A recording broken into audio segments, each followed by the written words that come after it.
ना कोई भाषा थी, ना समाज, ना ही पहचान था। बस अपने अस्तित्व के लिए लड़ता हुआ एक शिकार करता जीव। ना उसे कल की चिंता थी, ना भविष्य का कोई सपना। हर दिन एक जंग थी, भूख, डर और मौत से। यहीं से शुरू होती है जानवर से इंसान बनने का सफर। और उस सफर की सबसे पहली गूंज गूंजती है उन पुरानी गुफाओं की दीवारों पर। आज से अरबों साल पहले का वो समय, जब धरती पर कोई इंसान, जानवर, पेड़ पौधे, यहाँ तक कि कोई भी जीवित प्राणी मौजूद नहीं था। सिर्फ एक उबलता हुआ आग का गोला जो सूरज से भी ज्यादा खतरनाक लग रहा था। ना कोई हवा थी, ना पानी, सिर्फ धधकती हुई गर्मी, अंधेरा और चारों तरफ तबाही। ये वही धरती है जिस पर आज हम खड़े हैं। लेकिन तब इसका वातावरण इतना विषैला और गर्म था कि जीवन का कोई सवाल ही नहीं उठता था। धीरे धीरे लाखों साल बीत गए। धरती ठंडी होने लगी, ज्वालामुखी शांत होने लगे और धरती का पहला समुद्र बना। इन समुद्र में विभिन्न रासायनिक पदार्थ एक दूसरे के संपर्क में आने लगे और एक अद्भुत प्रक्रिया की शुरुआत हुई, जीवन की प्रक्रिया। पहले पहल सूक्ष्म जीव बने, जिन्हें हम प्रोकैरियोटिक कोशिकाएं कहते हैं। ये इतने छोटे थे कि उन्हें देखने के लिए माइक्रोस्कोप की भी जरूरत पड़ती। ये प्राणी ही जीवन की पहली कड़ी थे। कोई हाथ पैर नहीं, कोई दिमाग नहीं, बस एक सरल कोशिका जो जीवन के पहिए को घुमा रही थी। धीरे धीरे प्रोकैरियोटिक जीवों ने खुद को विकसित किया और यूकैरियोटिक जीव अस्तित्व में आए। अब जीवन सिर्फ एक कोशिका तक सीमित नहीं था, बल्कि कई कोशिकाएं मिलकर एक शरीर का निर्माण करने लगी थी। फिर समय के साथ धरती का वातावरण बदलता गया। पृथ्वी में ऑक्सीजन की मात्रा बढ़ने लगी और समुद्र जीवों से भरने लगे। फिर आया एक ऐसा समय जिसने जीवन की दिशा ही बदल दी। इस दौरान हजारों नई प्रजातियां एक साथ विकसित हुईं। जटिल जीव जैसे मछलियां, कीड़े, जेलीफिश और कई अनोखे समुद्री जीवों का आगमन हुआ। रीढ़ वाले जीव पहली बार दिखने लगे।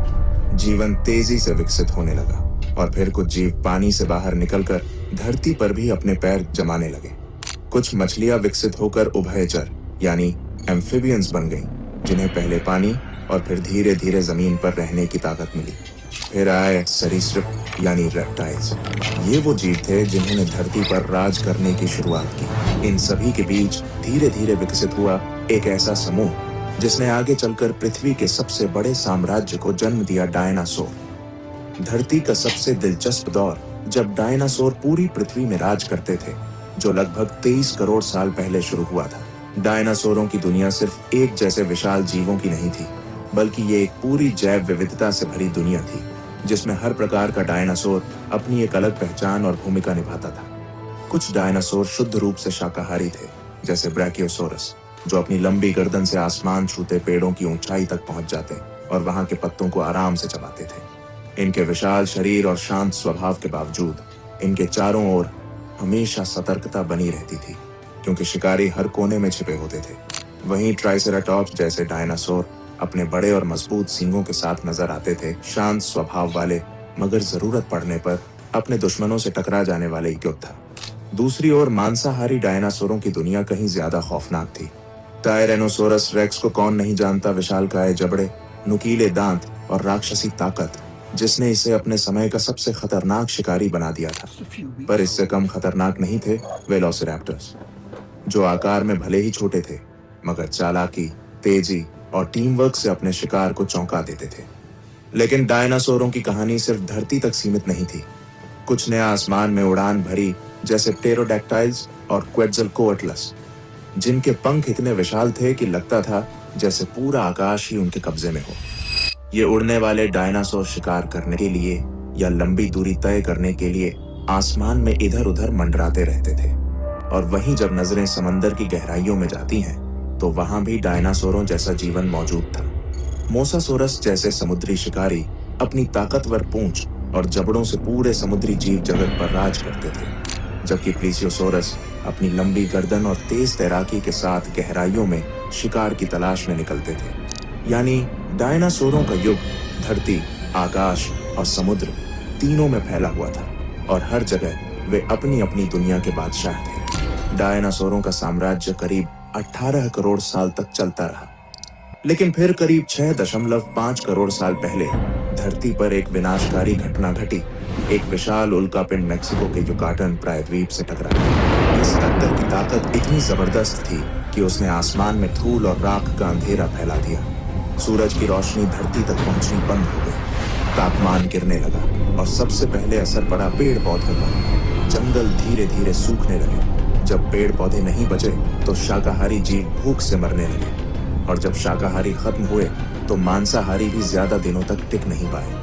धीरे धीरे बड़े जीवों की प्रजातियां एक एक कर खत्म होने लगीं। ऐसा लगा जैसे पूरी धरती की जीवन का कड़ी टूट रही है। और यहीं पर खत्म हो गया डायनासोरों का करोड़ों साल पुराना साम्राज्य। मगर इस तबाही के बीच धरती एक नई शुरुआत की तैयारी कर रही थी। एक नई सभ्यता, नए जीव और अंततः इंसानों का युग शुरू होने वाला था। डायनासोरों के विनाश के बाद धरती पर एक नया अध्याय शुरू हुआ। करोड़ों सालों तक दबे, छिपे और भय में जीने वाले छोटे छोटे स्तनधारी जीव अब मुक्त थे। पहले ये जीव पेड़ों की झाड़ियों में, जमीन के नीचे बिलों में या चट्टानों की दरारों में छिपकर रहते थे, क्योंकि धरती पर डायनासोरों का राज था और उनका किसी भी समय शिकार हो जाना तय था। मगर अब वह डर मिट चुका था। वातावरण धीरे धीरे स्थिर हो रहा था और जीवन को फिर से फैलने का मौका मिल रहा था। इन स्तनधारियों की खासियत थी कि इनके शरीर पर फर था, जिससे ये तापमान के बदलते हालात में खुद को बचा सकते थे।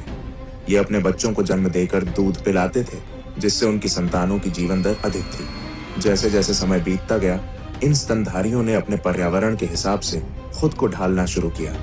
कुछ ने पेड़ों पर रहना जारी रखा, जहां उन्हें फल, पत्तियां और सुरक्षा मिलती थी। वहीं कुछ जमीन पर उतर आए और उन्होंने नई चुनौतियों का सामना करना सीखा। खुला आकाश, खुले शिकारी और बदलता मौसम। डायनासोरों के बाद धरती स्तनधारी जीवों से भर गई थी, लेकिन उनमें से कुछ खास प्रजातियां धीरे धीरे एक नए मुकाम की ओर बढ़ रही थी। ये थे प्राइमेट्स, यानी वो जीव जो आज के इंसानों के सबसे नजदीकी पूर्वज माने जाते हैं। यही जीव आगे चलकर इंसानों के पूर्वज बनने वाले थे। इन प्राइमेट्स का विकास काफी रोचक था। उन्होंने पेड़ों पर चढ़ना, शाखाओं पर छलांग लगाना और तेजी से भागना सीखा। धीरे धीरे उनके अंगों में बदलाव आने लगा। उनकी उंगलियां लचीली होने लगी ताकि वे शाखाओं को मजबूती से पकड़ सकें।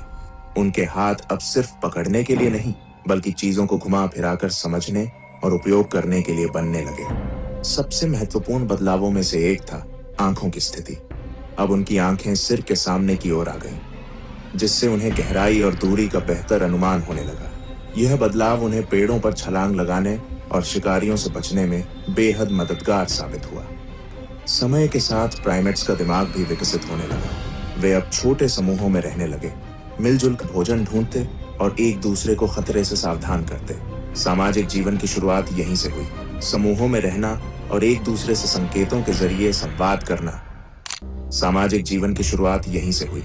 समूहों में रहना और एक दूसरे से संकेतों के जरिए संवाद करना उनके दिमागी विकास का एक बड़ा कारण बना। धीरे धीरे शरीर में और भी बदलाव आने लगे। कुछ प्राइमेट्स ने जमीन पर ज्यादा समय बिताना शुरू किया।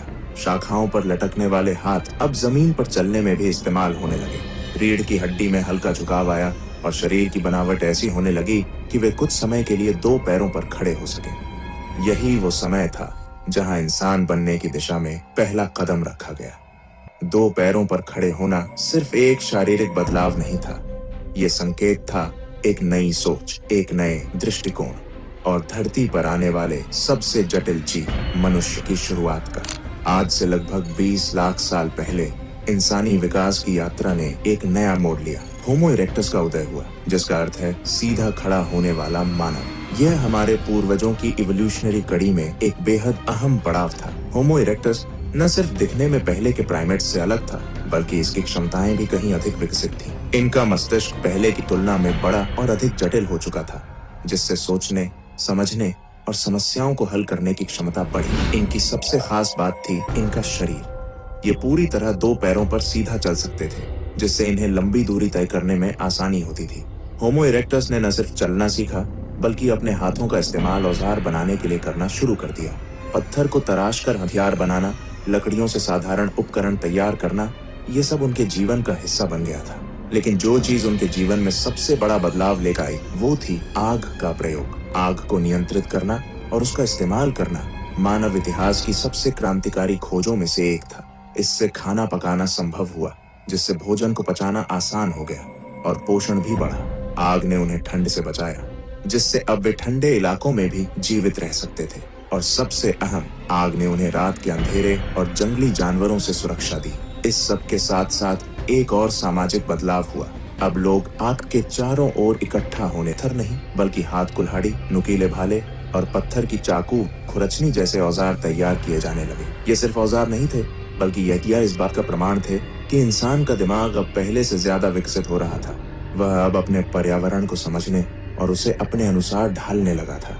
समूह में रहने के अपने फायदे थे। भोजन मिल बांट कर खाया जाता, बच्चों की देखभाल पूरी टीम मिलकर करती और बीमार या बूढ़े सदस्यों की जिम्मेदारी भी सब मिलकर उठाते। यह सामूहिक जीवन इंसानी समाज की नींव बन गया। अब इंसान गुफाओं में रहने लगा था।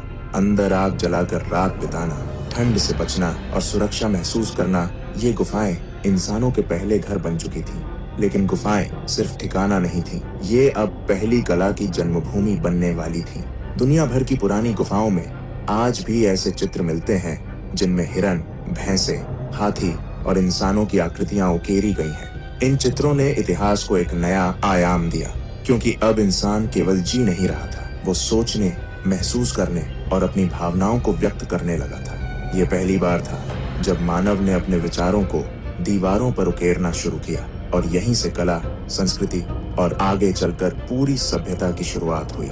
अब हम उस निर्णायक मोड़ पर आ पहुंचे हैं जहां होमो सेपियंस सिर्फ शिकार करने वाले जीव नहीं रह गए थे, अब वे धीरे धीरे इंसान बन रहे थे। एक ऐसा जीव जो सिर्फ जीने के लिए नहीं, बल्कि महसूस करने, बोलने और समझने के लिए भी जीवित था। भाषा कोई एक दिन में नहीं बनी, यह भी लाखों सालों में धीरे धीरे विकसित हुई। शुरुआत हुई इशारों से, हाथों, आंखों और चेहरे के हाव भाव से। अगर आपको ये इंसानी विकास की कहानी पसंद आई हो तो इसे दूसरों तक जरूर पहुंचाइए, क्योंकि जब तक हम अपने अतीत को नहीं जानेंगे तब तक अपने भविष्य की उड़ान को सही मायनों में नहीं समझ पाएंगे। क्योंकि जब तक हम अपनी जड़ें नहीं जानेंगे, हम अपने पंखों की कद्र नहीं कर पाएंगे। तो वीडियो को लाइक करें, चैनल को सब्सक्राइब करके हमारे साथ जुड़े और कमेंट में बताइए आपका क्या मानना है।